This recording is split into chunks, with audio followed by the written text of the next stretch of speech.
Good afternoon, everyone.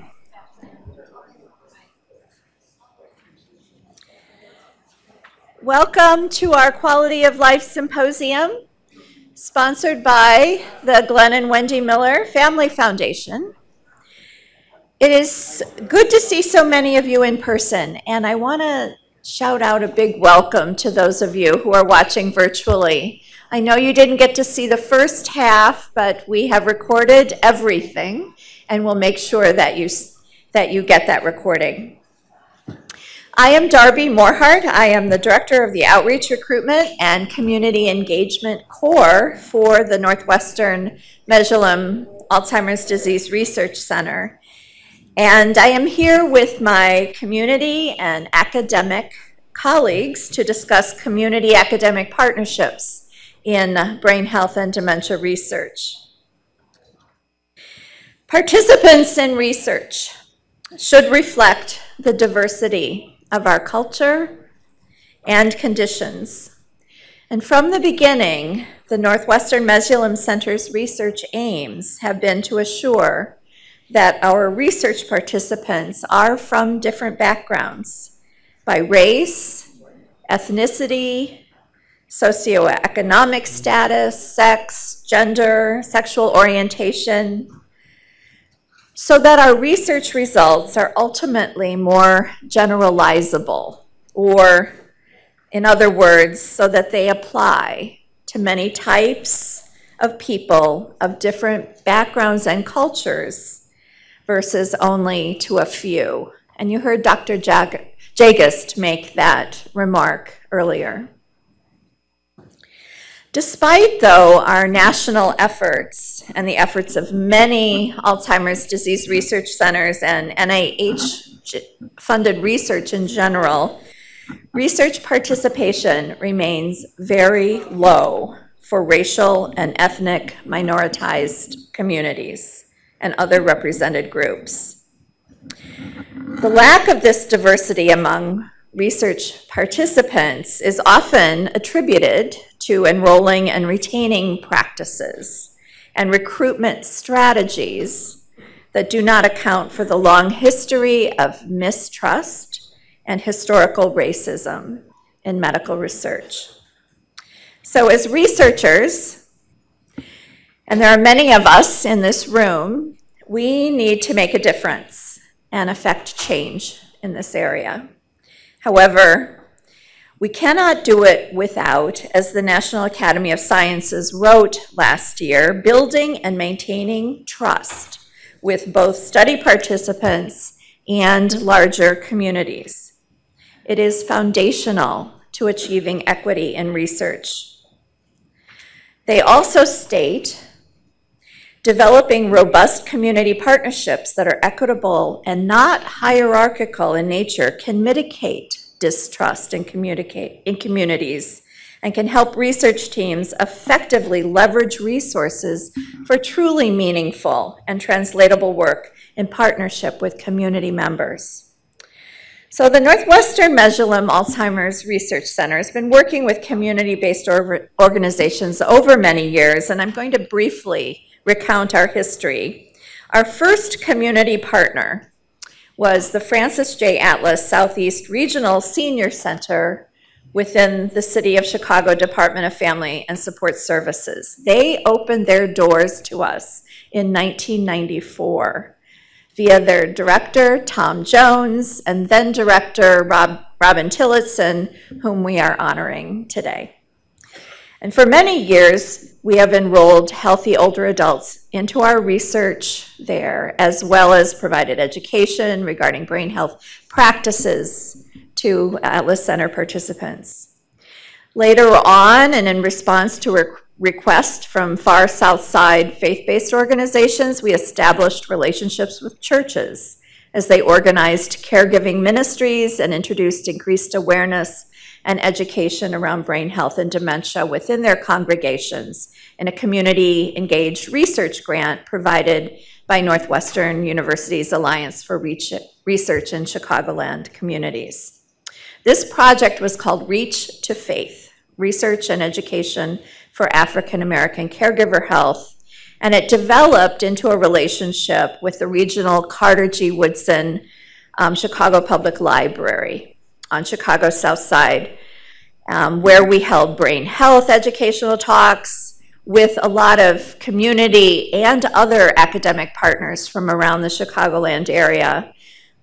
We held town hall meetings, creative arts programming, and then on to the establishment of what is now dementia-friendly Washington Heights. It's the community in which the library exists.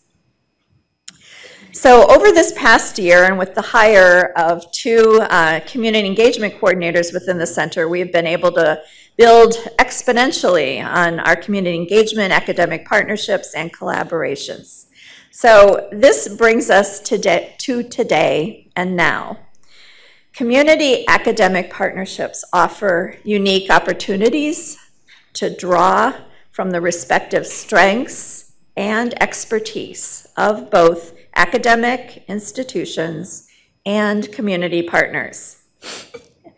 I'm sure all of us here will agree that none of us can do this work alone. We need each other, and the goal is that both of us, or all of us, derive mutual benefit. So we have this amazing panel with us today to discuss this in much more depth.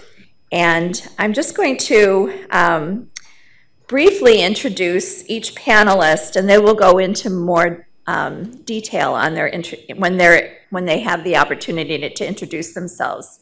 And to my right is Dr. Tanya Roberson, who is the head director of the Far South Chicago Coalition and director of community engagement, program development, and academic success at Governor State University. Next to her is Janie Urbanek, who is the executive director and founder of the South Loop Village. Jen Brown is the director of the Alliance for Chicagoland Communities through the Center for Community Health here at Northwestern. Next to her is Dr. Emily Rogalski, who is associate director of the Mesulum Center and also the Ann Edelman Perkins and John S. Perkins Professor of Alzheimer's Disease Prevention. And then last but very much not least is Phyllis Timpo, who is our senior community engagement coordinator, who's been with us just a little bit over a year at the Mesulum Center. So I'm really just so delighted to introduce you to them. I also want to know who's in this room. How many of you are research participants, if you're willing to acknowledge that, if you would, please. Thank you. Wonderful. Thank you. Thank you for your participation. How many of you are researchers? All right. So glad you're here. So glad you're here. How about community organization representatives? Awesome. Excellent. Nice mix. Are there any community engagement staff who do this kind of work in an academic center? Yep. Great. Well, we welcome all of you. We're really glad you're here. So I'm going to ask now for our panelists to introduce themselves in a little more detail and talk about, give us a brief summary of their work. And I'm going to start with Dr. Roberson. All right, thank you and good afternoon, everyone. I'm so pleased to be on this panel today because Alzheimer's disease is a common disease topic that is very important to me both personally and professionally because both of my parents, my father who is 87 years old has Alzheimer's and my mother who's 86 has vascular dementia. University and academic community partnerships are vital in all of the work that I do. I'm a community psychologist with an extensive background in public health. And my role as a community psychologist is to meet people where they are in the context of their community to help them cope. And when I say meet them where they are, it's not just physically, but it's holistically, mentally, physically, spiritually, emotionally. If there's any language barriers, to make sure that we can have that bi-directional conversation. And my motto is, I want to hear from you. So to remove that paternalistic leadership, going into communities with different community members, leaders, and organizations, thinking that the same strategies that I use one place will work at the other, and it does not. I'm also the Director of Community Engagement, Program Development, and Academic Support at Governor State University in the College of Health and Human Services. And I'm an adjunct instructor there as well, which I really am so happy that both of those positions are under the same umbrella in the same department, because there I'm able to groom those students to be our future leaders in health and human services. I'm the chair of the Health and Mental Wellness Committee for the Far South Chicago Coalition, who is one of the communities in Chicago that has a quality of life plan. And I'm also the founder of Helping Communities Help Themselves. It's a family affair.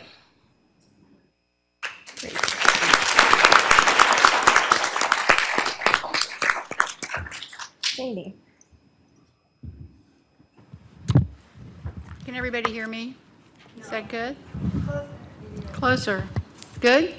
All right, thank you. So I'm Janie Urbanik. I'm the founding director of the South Loop Village. I don't know if everybody knows about villages, but villages are community-based nonprofit organizations that are created to help older adults age in community or where they want to be living. And actually, some of my fellow villagers are here today. So I want to thank everybody for being here. And thanks to the Measurement Center for giving us tables for the villages to recognize us for the work that we do in communities. The South Loop Village was started in 2019.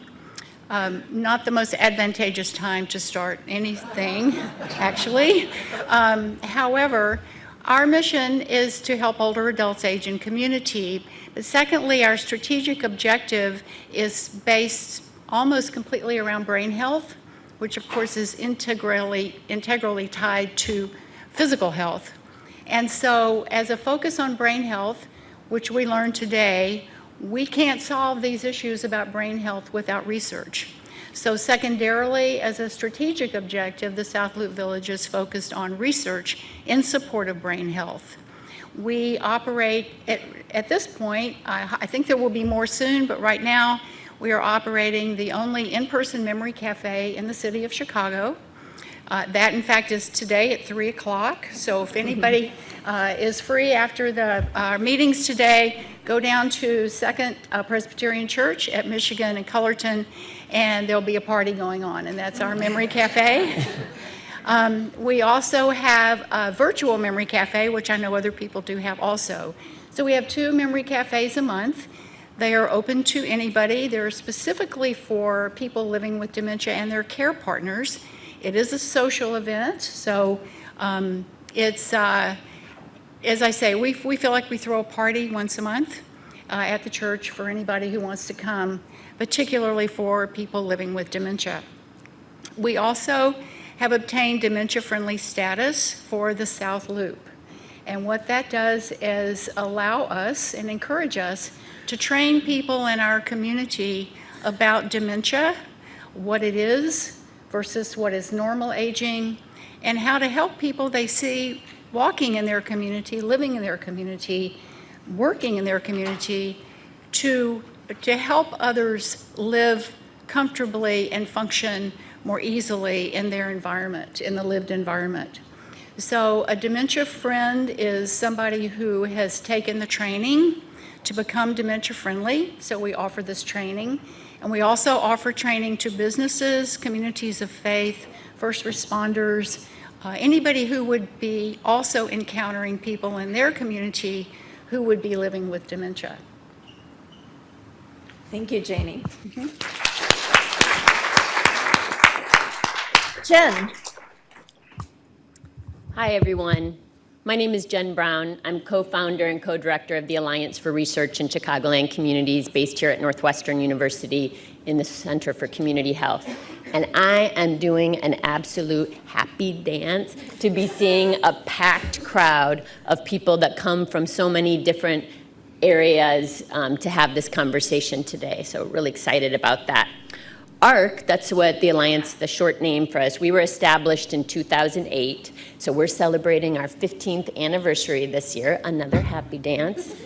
And we focus on providing support for these types of partnerships. So partnership development, bringing people together, brokering that, capacity building, funding in terms of seed grants and advocacy for more resources that support this kind of work. And in our efforts to walk the talk ourselves, not just in terms of partnership in the research, we know that we have that for our program too. So everything we do is guided by a steering committee comprised of community and faith-based organizations throughout Chicago, Chicago Department of Public Health, Chicago Public School, and then Northwestern partners who also value and use a community-driven approach to the work that they do. And I want to thank Drs. Morhart and Roberson for being former ARC steering committee members. So at our core, I'm just going to build a little bit and amplify some of Dr. Morhart's comments that opened up the panel. At our core, we believe that research is a powerful way to understand the world. It shapes the narratives, it's the stories of who we are and how we live. And we question what happens if and when stories are written by people who the stories are not about. When research purports to tell people about themselves or use research findings to tell them what they should or shouldn't do. So community and patient leadership in research is the approach that centers people's own stories, their own lived experiences, their questions, their expertise. So by expanding our understanding of what is expertise, what are the types of knowledge that we value, beyond just scientific, clinical, or methodological expertise, but to all of the types of expertise that Darby called out when she started to see who was in the room. So when research more deeply honors that community and patient partners' lived expertise, the lived experience, the cultural understanding of their own health and well-being, and what it feels like, what their experience is like, what their community is like when they are living with or concerned about that they might be living with the types of issues that the Mesolim Center focuses on.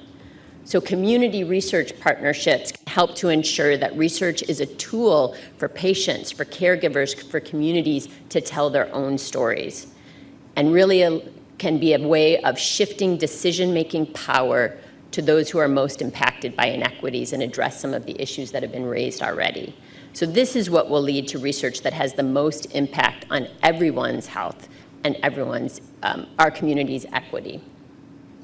So I'm really excited to have more of a conversation with all of you about this today, and just wanted to let people know if you're interested in learning more about what we do, you can go to our website at arconline.net, arcconline.net, or arc@northwestern.edu to contact us. Great. Thank you, Jen. Dr. Rogalski, Emily. Hi, everyone. My name is Emily Rogalski, and thank you, Darby, for the kind introduction. And I want to just amplify a few things that we've heard across the panel: community, connection, and research. My research begins with the community, has the community in the middle, and ends with that community. I'm a neuroscientist by training, which means my expertise is in the brain and thinking about how the brain works. And in particular, how did that research grow? Well, it grows in part by the observation. So the superaging study grows from the observation that, well, maybe on average, there's decline in memory over time. But probably many of you in this room can think of your neighbor, your friend, your aunt, your uncle, your someone who's like Betty White, like the Golden Girls, and thinking about Jessie White, if you're a Chicago native. These people like Morgan Freeman, people who kind of don't really fall in that exact trajectory of aging. And so my job is to understand, man, Is that being studied? Are we understanding that? And what can we learn scientifically? How can that teach us about Alzheimer's disease and how to avoid it? How can it help us celebrate what's going right and to amplify and reduce stigma associated with aging and look for opportunities to share those stories, raise the voice of those individuals that are often overlooked?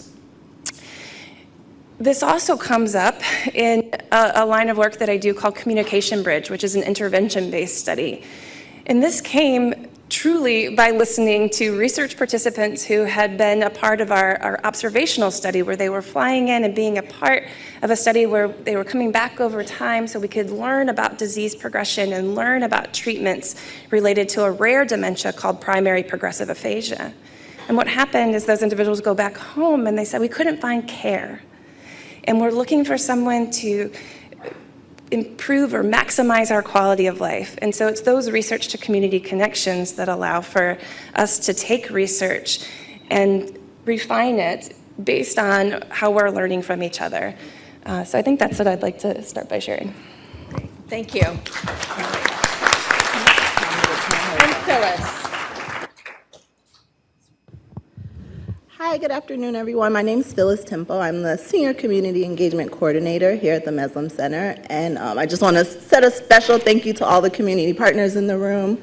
Today is a Wednesday afternoon, and so thank you for taking time out of your busy schedules to join us here today. I work, as Darby said, here at the Meslam Center to diversify our research cohorts through community partnership and engagement, and also retain our current participants through community partnership and engagement. I work very closely with almost everyone here at this table to reach those research aims through community partners. Janie Urbanic, Southwood Village, is one of our very important community partners, and we work very closely together. I probably talk to Janie every day on different work that we're doing. Or night. Yeah, or night. About different community programs that we put on in different senior buildings across Chicago. With Lionel, one of our fitness instructors in the room, and some African dance instructors. We also work on the virtual memory cafes and with the First District Police Departments who deliver programs through those partnerships as well. And I think more of our work will come out in the conversation, but I really want to give space to have a conversation with everyone in the room and really learn about what the community would like to see from the Meslam Center through partnerships and how we can keep doing a good job or do a better job. So I will be brief so we can all join the conversation. Thank you. Thank you, Phyllis. Can you hear me? Yes. Yeah, okay, great. Okay, so I'm going to start out with an opening question. I'd like Dr. Tanya and Janie to be the first responders. Why do you think community-engaged research is important? What is the value? How does it contribute to the community? And how does it contribute to science? Okay, thank you for that question, Darby, because that's a very important question. And I don't think that it's important. I know that it's important. It's very important because it actually sets the stage for everything that follows.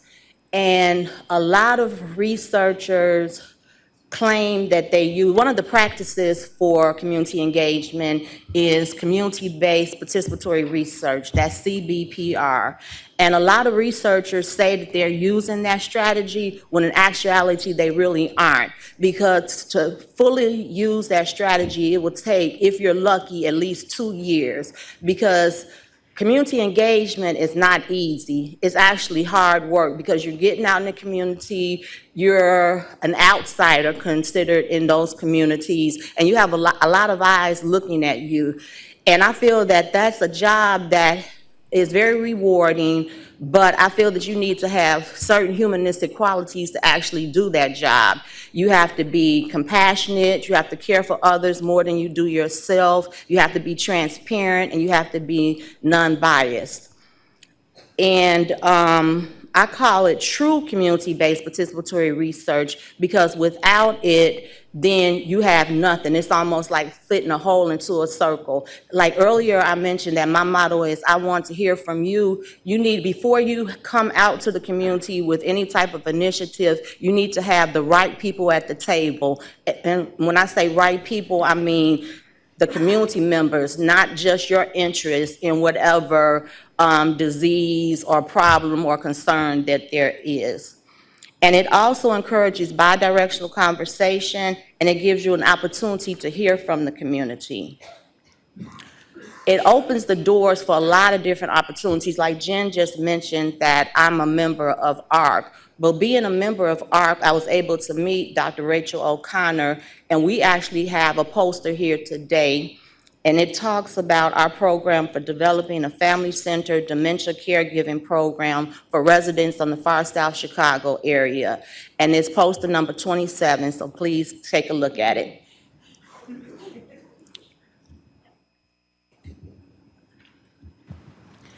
So, a few facts, probably we talked about, or you heard about these earlier, but one, the incidence of Alzheimer's disease among Black people is twice what it is among other race, white people in particular, and among Hispanics is 1.5 times. Fact, the likelihood of a diagnosis of dementia or Alzheimer's among Black people is 33% less than among white people, and 18% less than among Hispanic people.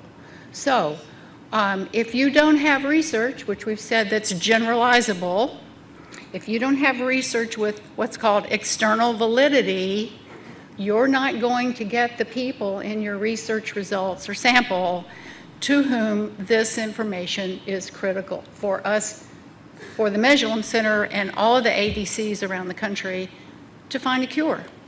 You have to have people in your sample that represent the people with the problem, always, and that's extensive. I just read a quote the other day in the paper by Michelle Obama. She said, if you want to change the game, you can't just work from the outside. And that's kind of a general statement. Tanya just said this earlier in her opening statements, meet people where they are, go where they are. So in our approach to working with community on research, we go to people. We go to senior affordable housing. We go to subsidized housing. We work in the community, particularly the near South Side, Bronzeville, and we meet people where they are. And Phyllis Tempo and I will go to a facility, and I will make people dementia friends, and then Phyllis will talk to them about the importance of research. So you have to do this little by each, one by one. But thank goodness for our wonderful community partnership with the Mesulem Center, which has allowed us the opportunity to reach out to people in under-resourced communities, communities with health disparities, food deserts, and so on, to not only bring them programs and activities to support their brain health, but to offer them the opportunity to participate in research that will help us find answers to these issues, these horrible diseases of Alzheimer's disease among their particular population. Thank you, Janie. And Tanya. I'd like to just make a statement now we'd like to hear from you, so that if you have questions, do we have our mic runners available? Okay, thank you. And so just raise your hand. I'd like to also, yes, we have someone right here. And then I'd like, the rest of our panel to add. Hi. I had a question. As I listened to Dr. Jagus, Yes. his presentation, which I thought was very interesting and easy for me to even understand, he was giving us the numbers on the participants in the studies, and knowing what I know about the disparity of research, Black research participants and studies, I couldn't help but wonder how many people in those numbers were Black people or people of color. And then to even piggyback on Dr. Robeson's study, do we even know? Did he even know, how many of those people were? So my question for him or for you guys is, he mentioned this new blood test that they could possibly find these traits in blood testing. So my question was, do you think that this new blood testing will help in any way to help us gather participants for research studies? Because most people do have a routine physical, and maybe, we know HIPAA rules and things like that, but it could maybe help us better identify people of color who may be more willing to participate in studies if they knew they, could possibly have this. And it goes to that point of we need to have a more diverse cohort in these research studies so that they are generalizable and so that all people from all cultures and backgrounds can feel that this new treatment or this new blood test is something that could apply to me. So I don't have the exact answer to the questions that you have, but what you're doing is you're basically feeding back and validating all that we're saying here about the importance of community, the community participation and a diverse participation in research. And I wanted to add that we do know in research that people of color are the last to want to participate in biomedical or clinical research, and for numerous reasons. So a lot of times when we're there, that's why we're culturally tailoring our information to try to bring down some of the barriers and medical mistrust. And you can't just jump out into certain communities and say, oh, we have this research project, because the first thing they're going to talk about is the Tuskegee syphilis study.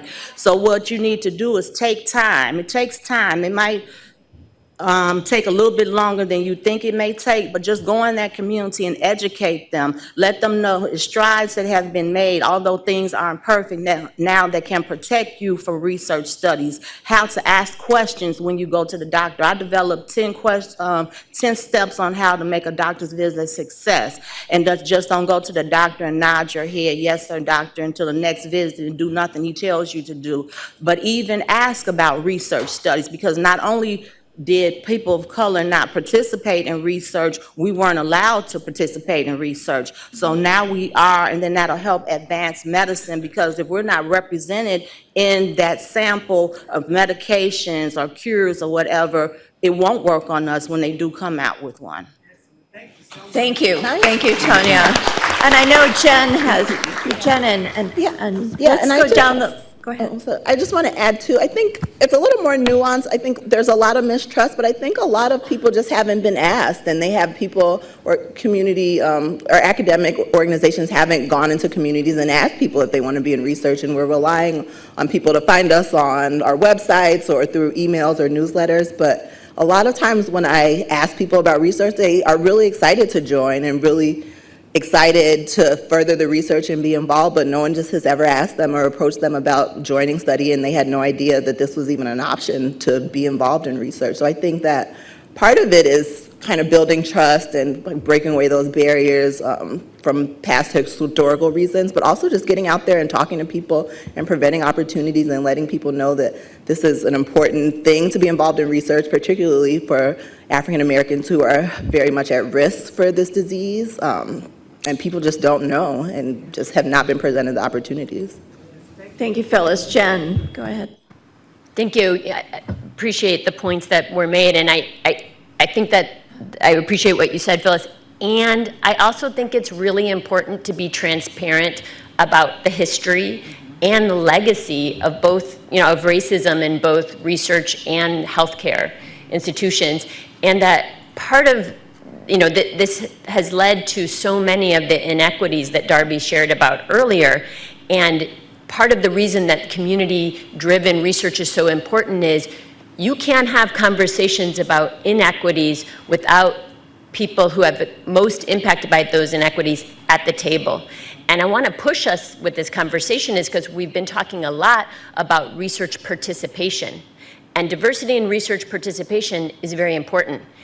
And one way you can also get there is we need diverse participation, diverse leadership in research. So So not only having our patients, our caregivers, our community leaders participating in research, but designing the research, identifying the questions, deciding all of that from the beginning. And we also need to be transparent and honest about what does our research enterprise look like. We are at a predominantly white institution, and our entire research enterprise is predominantly white. So when research, who is a researcher changes, or when who has research expertise changes, then those questions, those points, those considerations will be at the table from the beginning, instead of us constantly trying to put a Band-Aid at the end of the way that something was not designed with that lived expertise at the table.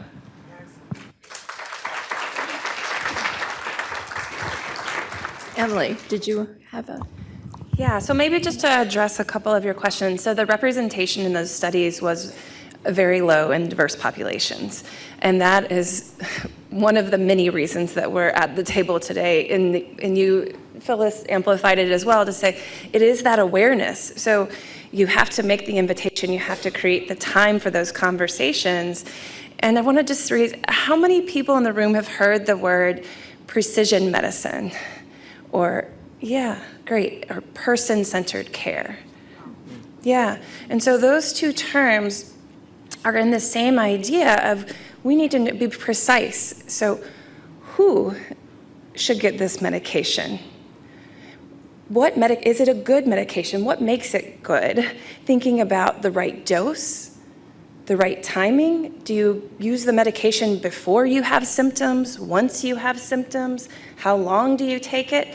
And how do we know what is the right dose? We wouldn't give the same medication to my 9-year-old daughter that I would take. And there's differences when we see commercials about medications, and there's that long list at the end, and it's all the side effects. As we get to precision medicine, we start to know, well, okay, what's the likelihood that I'm going to have that side effect, or you're going to have this side effect? And that's where we're going, but we have to have the representation at the beginning in order to have those answers at the end. Thank you all Great, so thank much. you. And I just want to say kudos, Jen, on the representation and research leadership and diversity. But speaking of diversity, we talk a lot about racial ethnic diversity, but as a city, we have over 150 languages spoken in Chicago. We are seeing a surge of refugees coming to our country that are undocumented, and or migrants that are undocumented or under certified, if you will. How are we looking at, and I will say too, majority of the folks in the United States do not have a college degree.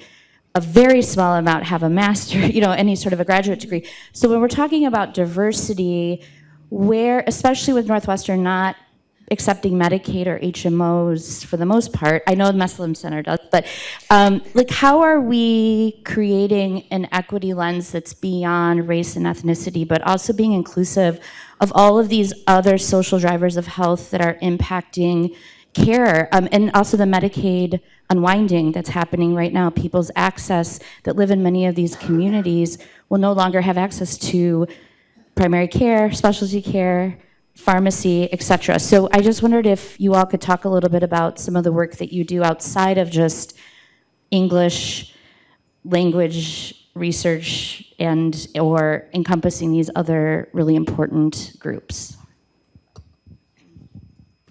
Thank you for that question. Who would like would anyone like to comment on that?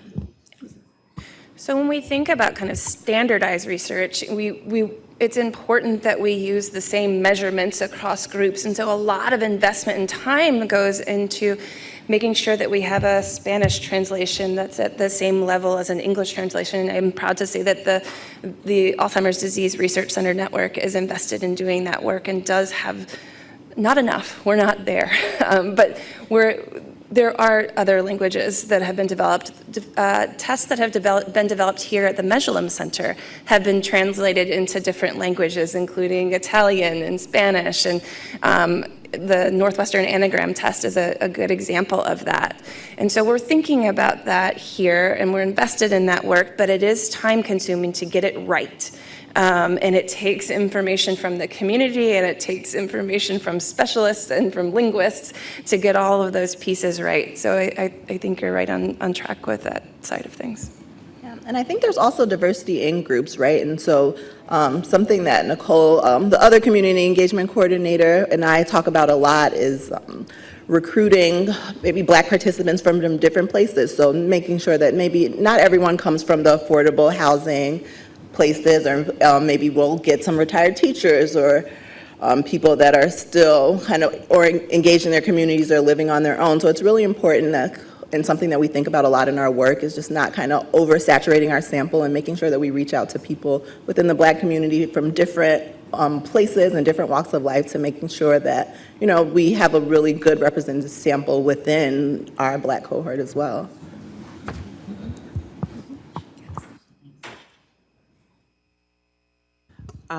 Thank you to all of you on the panel. It's been a beautiful discussion. I just kind of wanted to piggyback to the discussion that we were talking about earlier as it relates to community engagement and the concept of medical distrust or medical mistrust. I think everyone made a very significant point, but the one thing for myself as a public health professional is I've learned that education is key. So even in the community, as we seek to encourage people of color to participate in clinical trials, most of them don't even know what clinical trials are. And this is not to, speak negative to people of color. I am a person of color. But when you talk about clinical trials, I've done focus groups and I ask the question, and it's kind of like, I think I know what it is. I've heard of it before, but could you please elaborate? So as eloquently as Dr. Jackus brought his presentation, I wish everyone in the community in which I grew up in the churches that I attend, could hear his presentation, because to hear some of the non-medical terms that are used as it relates to dementia and Alzheimer's, which is floor most of us here in this room, but education is the key. So if we educate people on exactly what dementia is and when it starts, the whole towel, just for me today, learning about the amyloid and, just all of this just kind of opened my head up so much. I'll probably be thinking about this for the next 4 weeks. But, if we could, education is key. That's the main point. Education, transparency, and authenticity. You have to be genuine and authentic in what you do, because as researchers, if we're not, you're going to lose the people and they're going to view us as not good people. Thank you for that. That's excellent.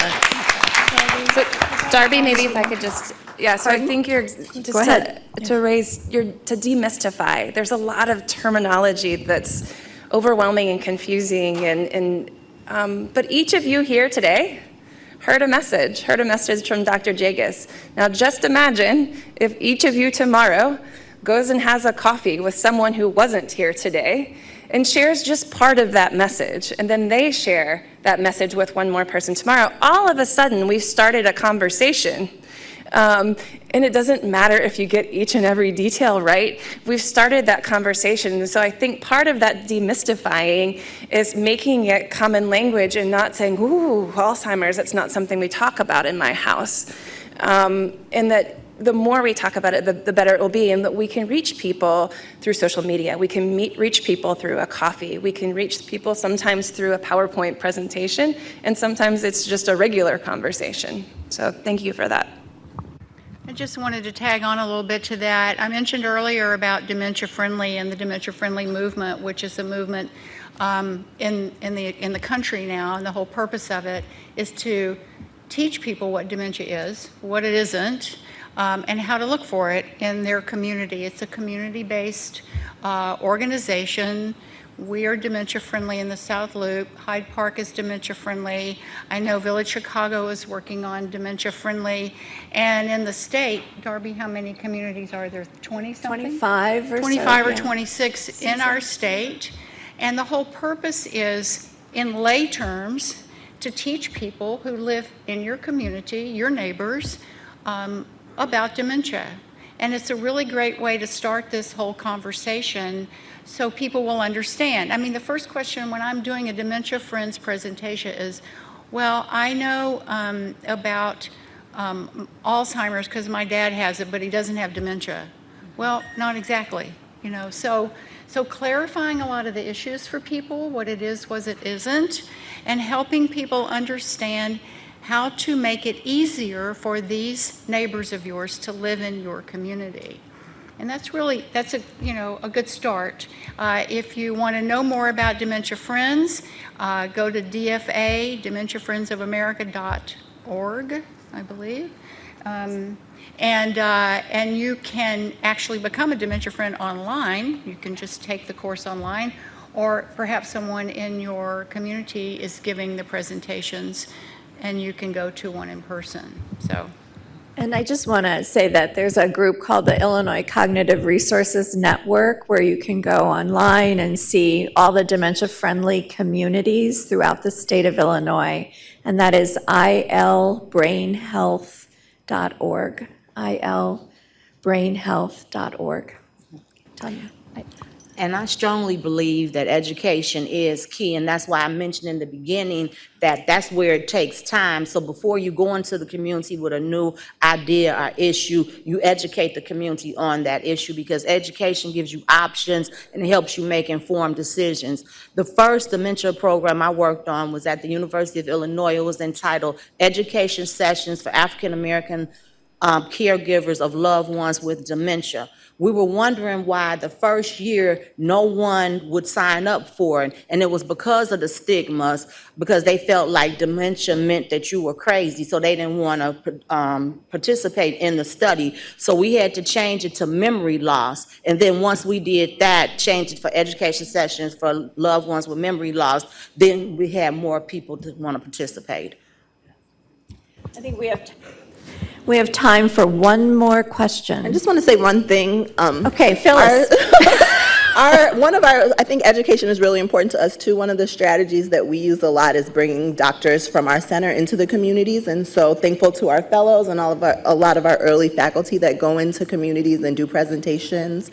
We also do Ask the Doctor sessions at a lot of health fairs where give community members an opportunity to just ask doctors from Northwestern any questions they might have about their brain health or healthy aging or Alzheimer's disease or dementia. And so we, in the spirit of meeting people where they are, we do a lot of work just educating people and bringing our doctors into the community. I'm really thankful for everyone who takes the time out to do that.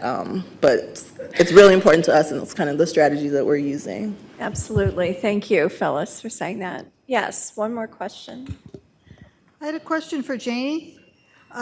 If we're interested in bringing this dementia-friendly training to our communities, can you talk a little bit about how long it takes? Is this a series of programs, or is this an hour's presentation? So to become a dementia-friendly community is a little more involved. You need to develop a committee and bring in some of your important community partners, first responders, communities of faith, park districts, or people who work in your community that reach out to people.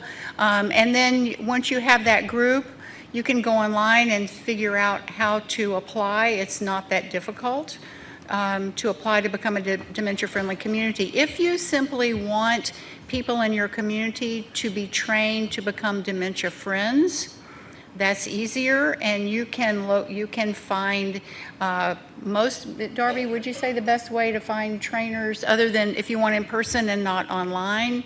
And you can actually find that online easily, but where would you go for? I think, well, to go to the illinoisbrainhealth.org. And is Susan Frick still in the audience by any chance? She's my colleague at the Rush Alzheimer's Disease Center. We're working together on creating dementia-friendly Illinois communities. So you can come to me, or you can go to Susan at the Rush Center. Yeah, Jen. I know we have to move on. I just wanted to take a moment to really applaud the Meslam Center for the, everyone. because we've talked about a lot of difficult issues today, and we've been honest about it, and there are not a lot of centers at academic institutions who have made the structural investments to really operationalize what Dr. Roberson said about meeting people where they are and investing in these kinds of community relationships, not just related to how are people going to participate in research and the ways that it's going to benefit the research enterprise here, but what are going to be the things that people need in terms of their clinical care, in terms of their education, because people need to know that they care before they want to participate. So what Meslin Center has done over time and how they've ramped it up, they just gave you a small slice of it, but over the past few years is really something to celebrate, and I'm glad that it's being highlighted, and I'm glad that all of you are going to help make that continue to move forward in a big way. Thank you, Jen. I really appreciate that, because the Alliance for Chicagoland Communities and your work has really been very influential and in keeping us going and moving us forward as well. So thank you. And holding us accountable too. Jen does a great Yes. job at holding us accountable. Be like, wait a minute, who are we centering here? And we're like, you're right, Jen.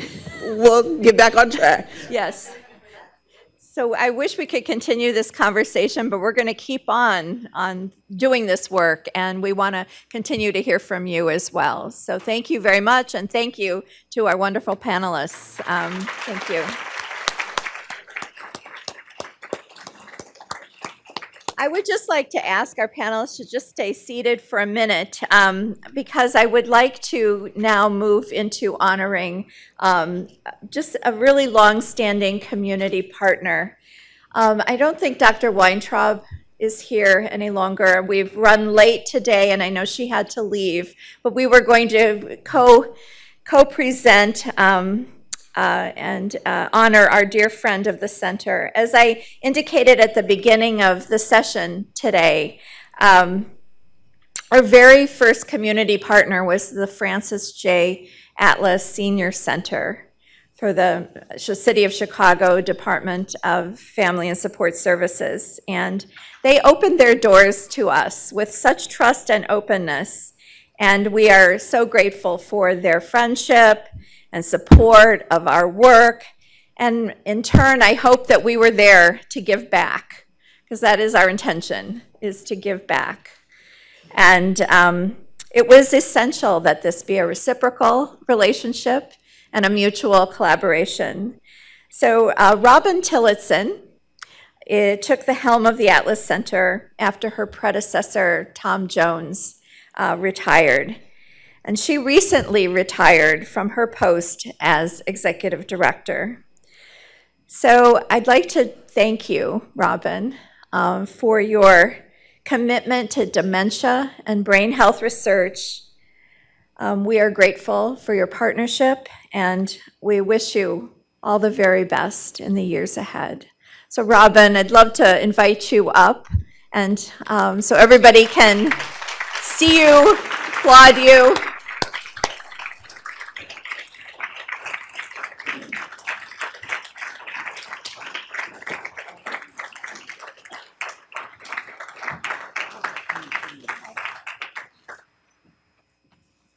Have this to give to you.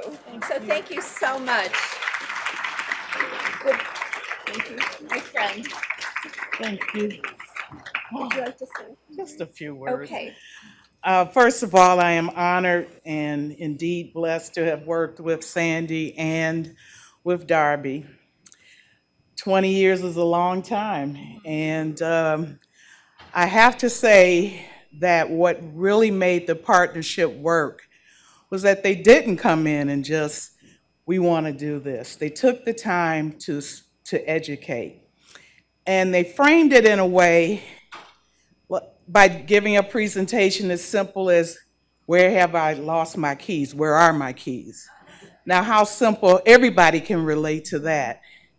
And so people were busting the doors down because we all have done that. And then they would move in. They spent several sessions through education. And then they went into educating about research. and the numbers in terms of how it impacts African Americans. So I want to say thank you for having, it's nothing like working with people that make, believe it or not, it was fun. It was plain fun, and to watch our seniors really look at Alzheimer's from a different lens made all the difference in the world. So thank you very much. I'm going to miss working with you as closely as we have, but believe me, I'm still on the scene. Thank you. Thank you. Okay, thank you. Gotta watch this.